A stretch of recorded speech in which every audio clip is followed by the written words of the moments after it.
Hola, mi nombre es Josefa Niño y a continuación yo les voy a hablar sobre qué son los grupos, cuáles son sus tipos y además las características que lo componen.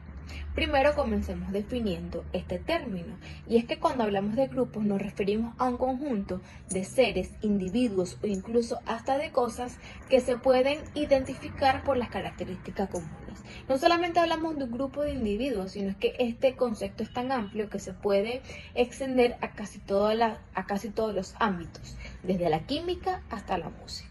En cuanto a los tipos, de acuerdo a su composición, interacción y regla, existen varios tipos de grupos a los que podemos pertenecer a lo largo de nuestras vidas. A continuación, estaremos revisando las características que componen a cada una de ellas. Primero, tenemos los grupos primarios, pues estos los sujetos que conforman este grupo primario no son intercambiables, es decir, cuando uno se va, la relación no deja de existir. Además, son grupos reducidos y la interacción es cara a cara.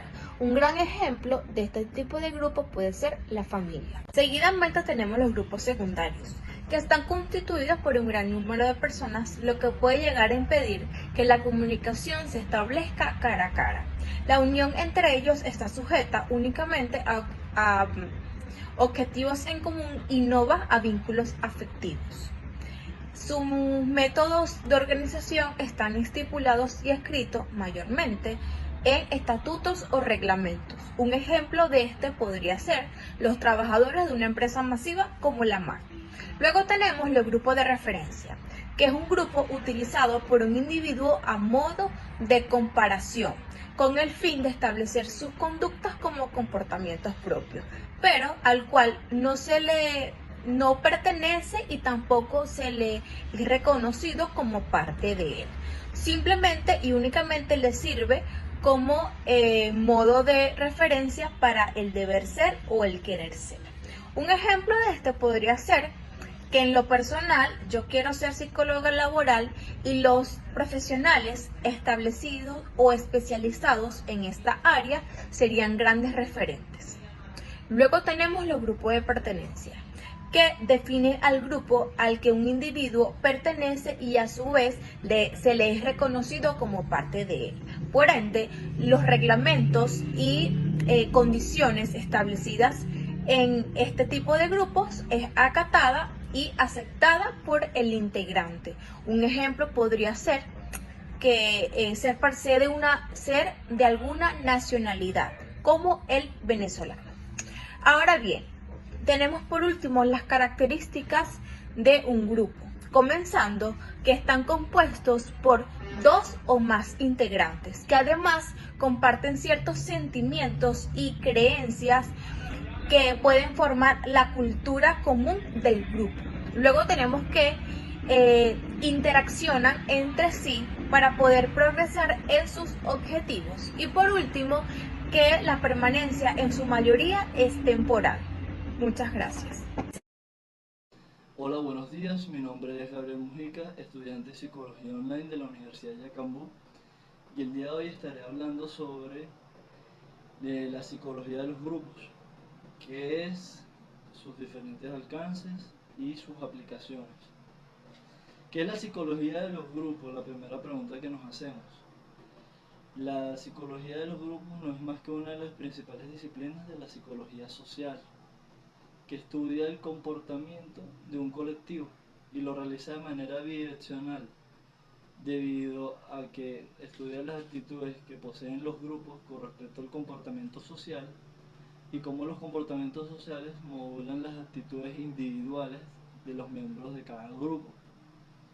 Ahora bien, la psicología de los grupos posee un inicio alrededor de la década de 1940, en donde Carl Lewin con la teoría de campo y Jacob Levi Moreno con el psicodrama fueron sus principales precursores.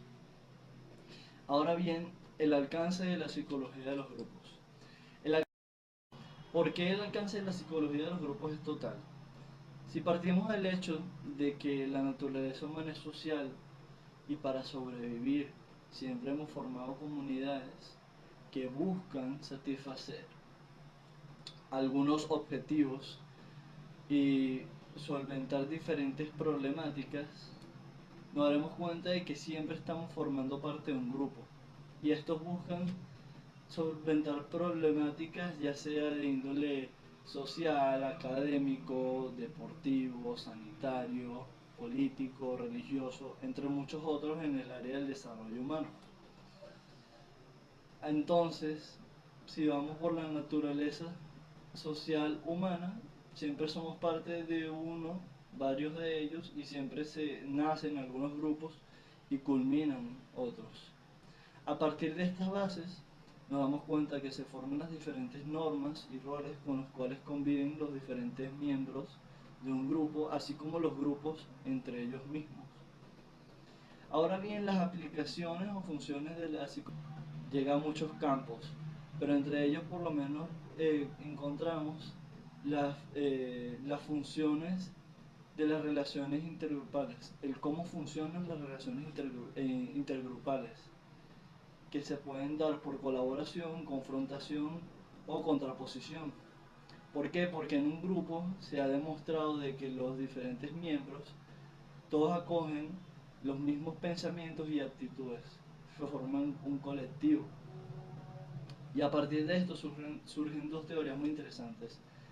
La teoría del conflicto realista del grupo y la teoría de la perspectiva de identidad social.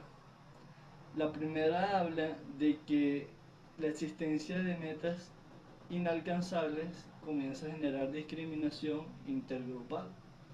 Y la segunda habla de que, como habíamos mencionado, nos identificamos tanto con los pensamientos y poseemos actitudes en colectivo con los nuestros que empezamos a trabajar en detrimento de los demás grupos que no siguen.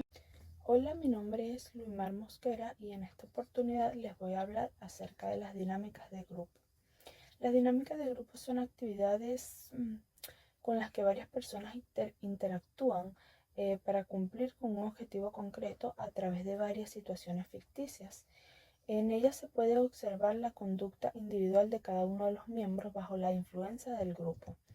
Son actividades en las cuales las personas involucradas se implican para tener éxito en la consecuencia de una meta, afianzando sus relaciones por el camino. En el contexto histórico de la psicología social, cabe destacar que fue Kurt Ledwin quien fundó el primer centro de investigación de dinámicas de grupo.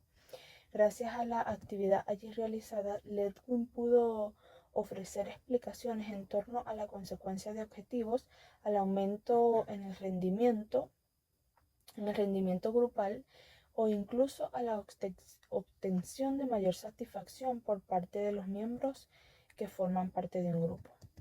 A las dinámicas de grupo se le ha denominado como juegos porque son divertidos y atractivos para las personas y porque son ficticios.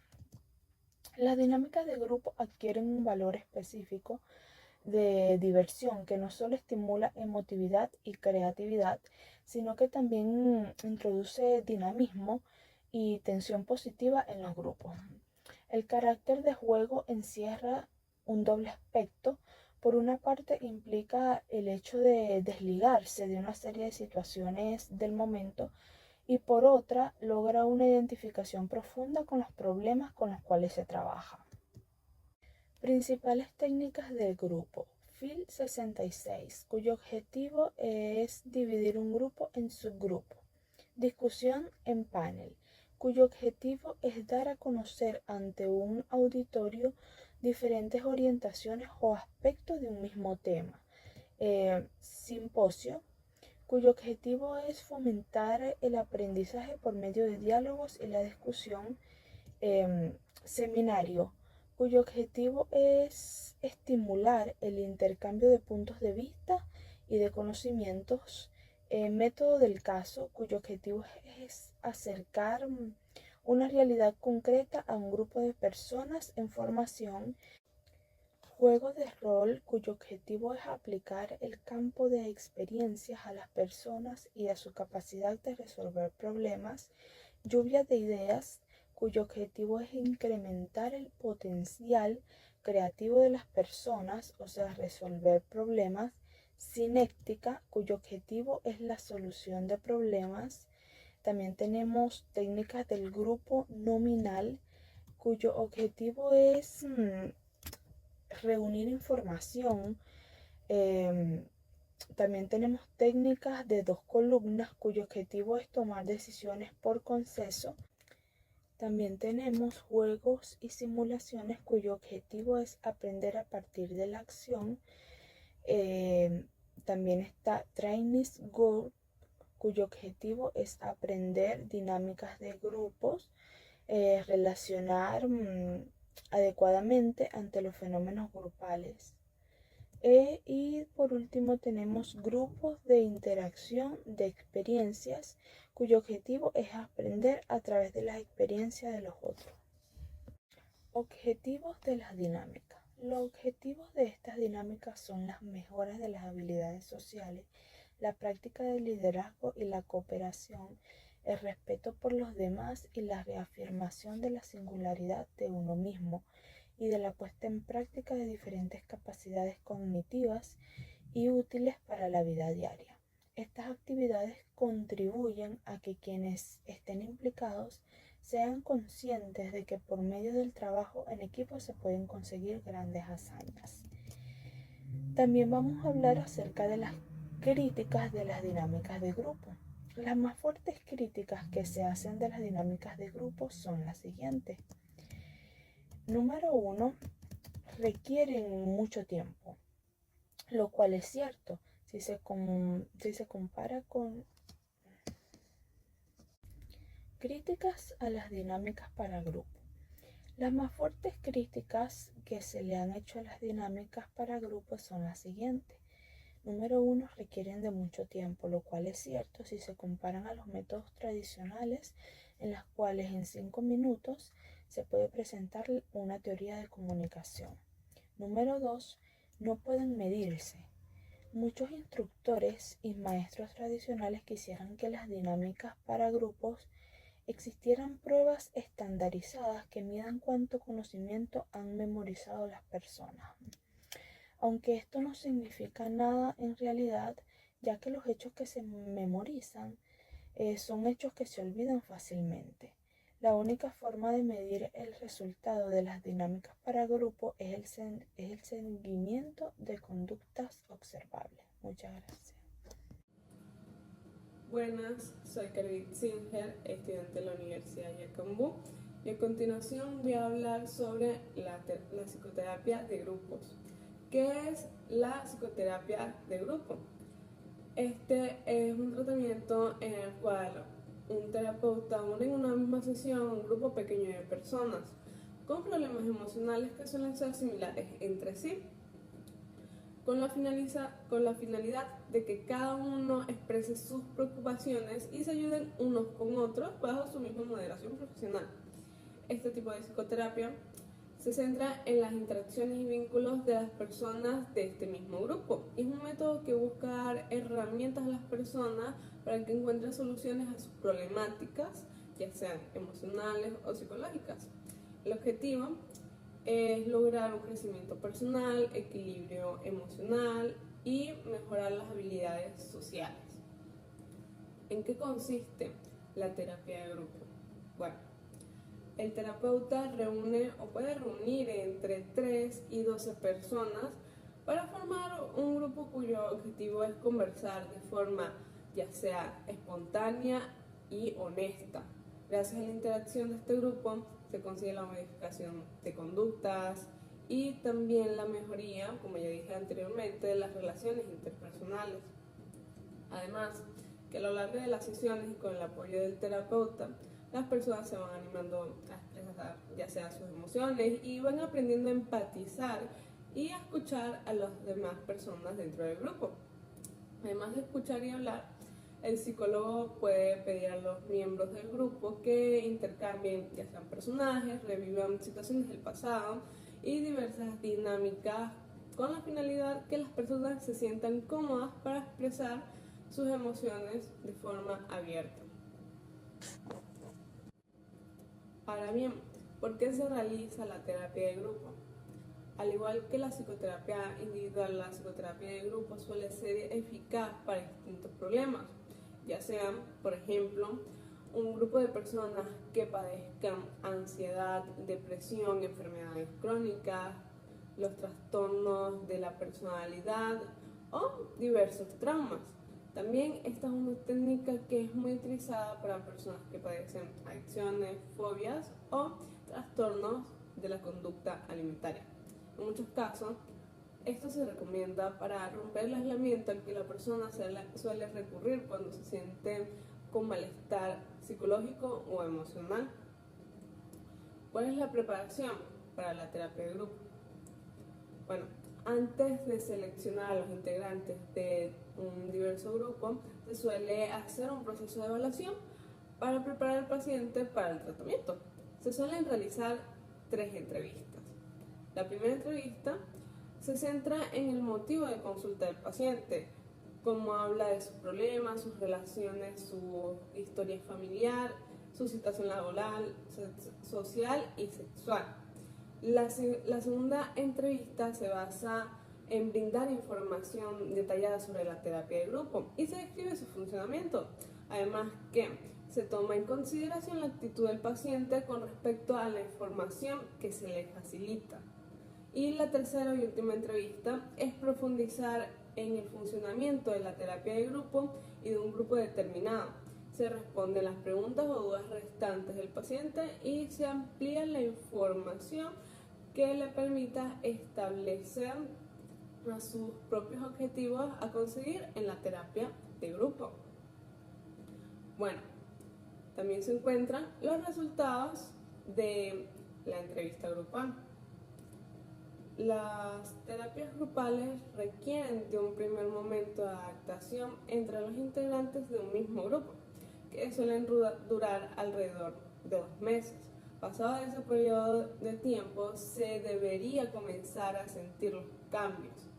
Una vez que los cambios se sienten, dichos avances, se llega al momento de la consolidación, donde los integrantes del grupo hacen un balance y son capaces de reconocer los cambios que los ayudan en su vida cotidiana o en su día a día.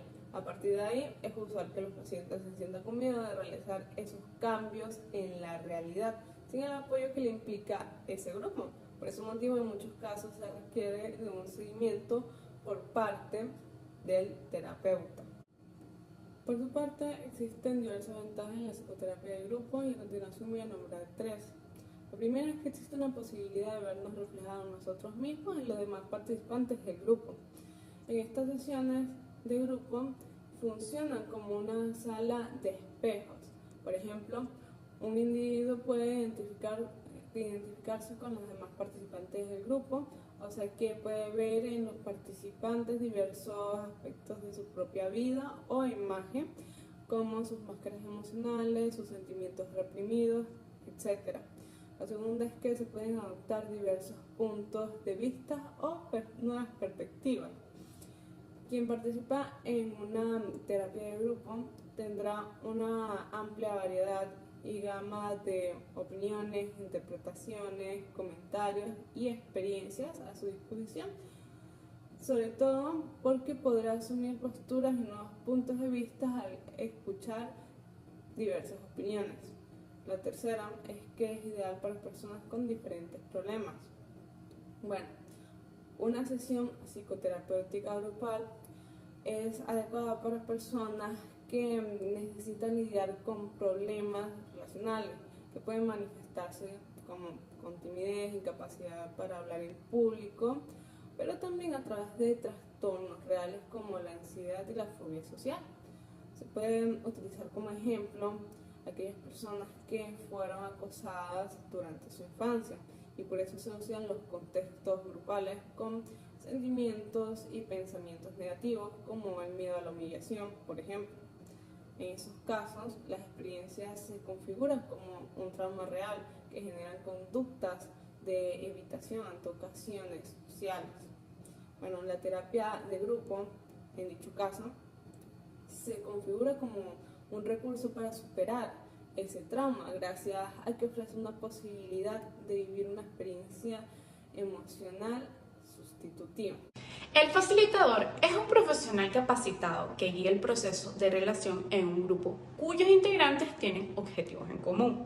Es el que mantiene el enfoque de la correcta realización de las actividades que se deben realizar para cumplir los objetivos deseados. Digamos que es el responsable de que la comunicación entre los integrantes del grupo sea fructífera, que siempre estén en movimiento y que a toda costa evitar el estancamiento entre los participantes.